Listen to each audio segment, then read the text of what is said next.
various embargoed sections. So, Peter from Sky, on the way first. Good morning, Matt. Good morning, Jurgen. Morning, Peter. Many congratulations on last night. Thank you. I know we're here to talk about Palace, but if I could just ask you for a second to reflect a little bit on that, because there looked to be an awful lot of happy faces in that stadium last night from Liverpool. And what impact does it have on a club like yours getting to a Wembley final so soon in the season? The best possible. So we were desperate to go there. We didn't think after the draw at home against Arsenal we are out of the competition. We knew there's a big mountain to climb, but we were ready for that. In difficult circumstances, the boys played an outstanding game. Well said. Up from a specific point on in the game, we really controlled it and played really good stuff, and I'm more than happy about that. And so, yes, you're right. There were a lot of happy faces in the stadium. There were a lot of happy faces in the dressing room. When we came there, the music was loud afterwards. The boys really wanted it, and the boys made it happen. And we are all really happy about it. And we are really looking forward to the game. The only problem is to the final. The only problem is obviously that there are, I'm not sure, 6-7 games to play until then. So we have to put it aside a little bit, but keep the feeling, because it was good. You don't win just like this away at Arsenal. That's how it is. And doing that, I think, is the hard way, going through the final. But we're Liverpool. Obviously, we are used to the hard way, and the boys did it, and I'm really happy about that. And what about your match winner? Because I think when you signed him a while ago for 41 million, there were a few eyebrows raised, but he just seems to have fitted in so comfortably. I know you talked after the game about him turning into a world-class striker. How does a player like that turn into a world-class striker? With work. Yeah, but if you don't have the basis, you cannot. Nobody can do miracles in this, or perform miracles in this department. So it's not like. So Diogo came here and was an outstanding player, to be honest. So, but of course it helps when you strike, especially when your team has a bit more possession than the former team maybe, and that's already helpful. The players around help, but yesterday he had to do an awful lot for making it happen. So as good as the passes were from Trent, especially the second one, there was still a job to do. And so Diogo's really impressive person. So really grown up, really mature young man, and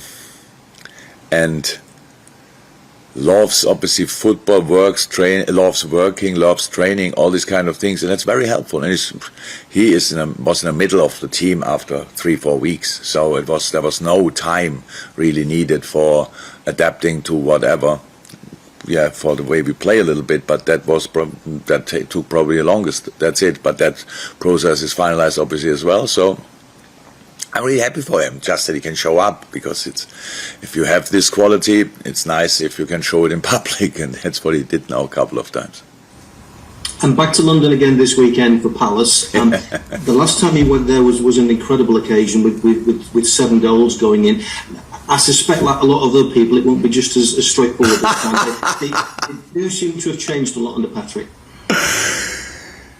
Yeah, it didn't happen again after. Was that really the last time we were there? Wow.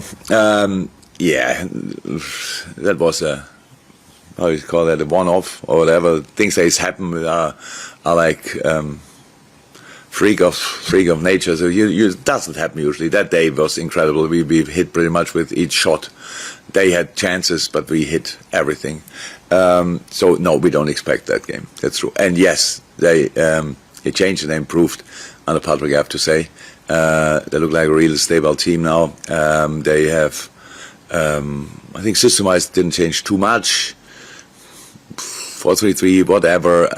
But it's a good team, a really good team. I always liked honestly the front line of like all the players available for Crystal Palace were always good. When Townsend was still there, then Zaha, then Benteke, then Ayew, now Edouard, Gallagher, obviously supporting everybody on the pitch. Really lively boy, and a good defense as well, all these kind of things. So it's a really good Premier League team with a few unlucky results, I would say. It's not that I saw 20 games of Crystal Palace, but I saw a couple and thought, okay, that could have been the other way when they lost or drew And so yeah, we expect a really tough game. Thank you. Have a nice weekend. Thank you, Thank Peter. you. All the That best. depends on the result, by the way. Thank you, Peter. Juliet Farrington from the BBC, and then Carl Woodward from Merseyside. Juliet.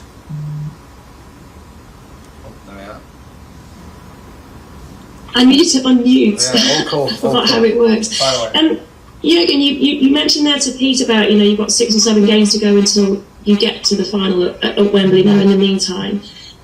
But you talked about that spirit in the dressing room as well last night and the mood. What does that do now over the next 6 or 7? Do you carry it through in terms of that resilience, that momentum, and everything else that you can put it into a pot together? Yeah, it would be great. Qualify for a final and you play then in the end of the season or whatever, and then from there on you're flying. Unfortunately, I don't know. But last night we were flying. That's true. After the game, boys were in a really good mood. It was the music was loud. All these kind of things. That's all how it should be. But gave us confidence because everything what was said about us without the boys were not available in the moment. And for that, the game was a really good one. And so really happy about that. And yeah, we will see. We feel good in this moment, but we have to create a different mood until Sunday, because Crystal Palace away, they don't make presents. They're not famous for making presents, so we have to be in this fighting mood again, and we will be. So we are no kids anymore. Let's now celebrate these kind of things. Like for the next 4 weeks, we just take the feeling, hopefully can use it, but we have to be greedy again. We have to be aggressive again, in a football way aggressive, but we have to be, and we have to fight with all we have, because Crystal Palace will exactly ask for that. And that's the thing I'm concerned about, not so much how can we keep this feeling for the next 4 weeks until the final. There's obviously a few days, I'm not sure if it's 3 or 4 days before we play the final, or if it's a full week. I don't know the schedule that much in detail yet, but who cares? We will try to be best possible prepared, and exactly the same for Sunday. Okay, thank you, Juliet. Carl from Merseyside, BBC Merseyside. Hi, Jurgen. Hi. I thought Fabinho had a brilliant game last night. Great defensive shield, winning the ball back many times. He also got forward a lot, which he's been doing quite a bit recently. So he's becoming a commanding figure in all areas of the pitch, isn't he?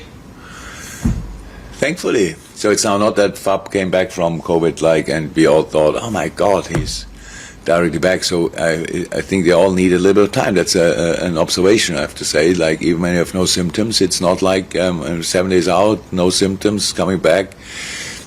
They didn't look exactly the same. I don't understand it yet, but maybe we'll get more information about that over the years, or hopefully we don't have to get this information, because at one point it's over. But yes, he was outstanding last night. The amount of balls he won, the way he defended, the way he played, in which areas he showed up, that was a really good game, I have to say. That was nice to see.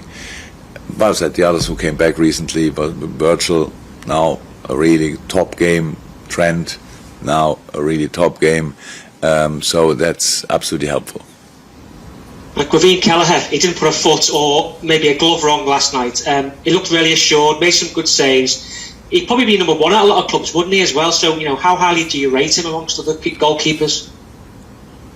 Oh, he's number 2 at Liverpool, which is, I would say, one of the highest rates. Or don't think you can be rated much higher in the age he is, but it's we are more than happy with him. Absolutely, this is a John Achterberg project, so there were a lot of steps to go since I arrived here. When I saw him first time, a skinny boy from Ireland, and then standing in his big goal, it was like, okay, it could take a while until he fills it, and since then he made incredible steps, and now he's a top-class goalie, definitely. Calm, like you cannot believe, good with the ball, and on top of that, makes incredible saves. So he enjoys the work with John, Jack, Tafa, and the other goalies, because what can you do better than in this age to learn from the best goalie in the world? So all these kind of things are really good for him, and we are more than happy to have him. And you got this to final. We've been speaking about the final, but how good is it to give the fans a nice trip out to Wembley as well? Oh, great. absolutely great. Obviously, it's a while ago that we had this kind of situation, so I'm really happy that we could help a little bit with that. But again, I'm absolutely not in the mood to think about the final. But when I'm sitting now here, you ask me about it, yeah, it will be absolutely great. So obviously, like the stadium will be in red and blue. So it's good. You can see the difference really well. So will be a really exciting game. I really think really two good football teams facing each other in that final. That will be interesting. Thank you, Carl. And the final one from this section to Carl Markham, and then if we could have the daily papers, please, for the first embargo section. I can only take 3 from each section, so we've got 1 in already, so a couple more from the dailies, and then we'll do the Sundays after. But Carl Markham to finish this part of it. Hi, Jurgen. Hi, Carl. Just wondering how pleased you've been with Curtis's response after your little chat with him the other week. Look, you win a football game, a difficult one, you only can win it because a lot of players obviously performed really well, and yes, Curtis was really good. Last 2 games, yes. I know him for a long time now. I know him, and I'm one of his biggest fans, to be honest. From the first day when I saw him, I can pretty much remember when the talent group trained at Melwood on a side pitch, and I looked out of my office and I saw him there, and wow. Next question was, how old is he? I think he was 15 at the time, but was already clear, massive talent. So, and talents need to work. He's doing that work, and talents need to learn the game. He's doing that every day and trying that every day. Sometimes I need a little push, and Curtis looks like he is that guy. Not that he is not concentrated or whatever. Let me say not push, it's a response, proper response, and then he can have that much more often if he wants. if his response is then like this, absolutely fine. So yeah, but again, we couldn't have won that game with bad individual performances, and he was one of them, and so he performed really well. Can I just check on availability for this weekend as well? I think Pep in midweek said that Ox might be back, and Joel's substitution last night, was that tactical? No, Joel was not tactical. Joel was, oh my God, how good was Joel? We thought something is not 100% right, and it's now not a situation. You can change 5 times, so it's not a situation where you ask, what if, blah, blah, blah, and we have Ivo and Joe on the bench, so that's just we changed it, nothing else. Ox, yeah, we hope and pray, but he was running yesterday, but we don't know what that exactly means for today, so it would be helpful if he could train before the game. I don't know yet. The rest, as far as I know, were only knocks. So yes, we got knocks, proper knocks. Wow, second yellow from Partey against Fabinho. That was a proper knock.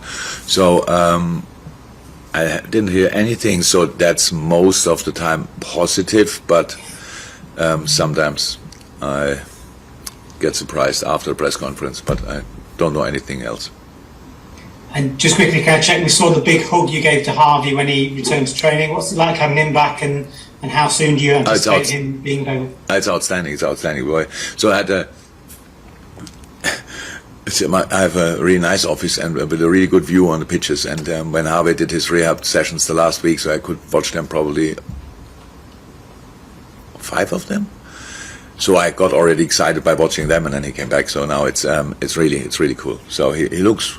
So he was out for a long time. So we cannot and will not and should not rush it. But he looked directly like he could play, and that we had to force ourselves a little bit to say no, that makes no sense after that long period. But I'm pretty sure after international break he should be ready. Terrific, thank you, Carl. So to the